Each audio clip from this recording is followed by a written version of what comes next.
మొత్తం అంటే మీరు చెప్పండి అంటే ఎటువంటి ఇష్యూ లేకుండానే అంటే కేవలం అక్రమ కేసులుగానే మీరు దీన్ని చూస్తారు. అంటే అక్రమ కేసు అంటే నా మీద 14 కేసులు పెట్టారు. 14 కేసుల్లో 6 కేసులు సోషల్ మీడియాకి సంబంధించినటువంటి కేసులు. మేము పనిచేసాం. జగన్మోహన్ రెడ్డి గారు ముఖ్యమంత్రిగా ఉన్నాడు, నేను మంత్రిగా పనిచేసాం. మా గురించి చాలా జుగుప్సాకరంగా కూడా ఆ రోజు మీడియాలో రావడం జరిగింది. సోషల్ మీడియాలో చేశారు. మేము ఎక్కడా వాటి మీద కేసులు పెట్టలే, కేసులు నమోదు చేయలే. కాబట్టి ఇది ఒకటి. రెండవది, ఉదాహరణకి నా మీద పెట్టినటువంటి కేసులు ఏదో లిక్కర్ కేసు ఒకటి, ఎన్నికల కమిషన్ టైంలో లిక్కర్ ఎక్కడో దొరికితే దానికి సంబంధించినటువంటిది ఆ రోజు ఏది ప్రభుత్వం ఉండదు, ఎన్నికల కమిషన్ ఉంటుంది.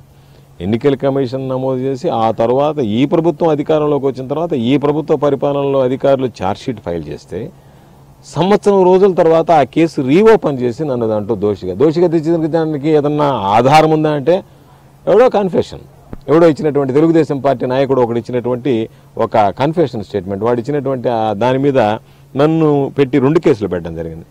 ఈ ప్రజలందరూ కూడా గమనిస్తున్నారు. అక్రమ కేసులా, సక్రమ కేసులా, ఇది నిజంగా జరిగిందా?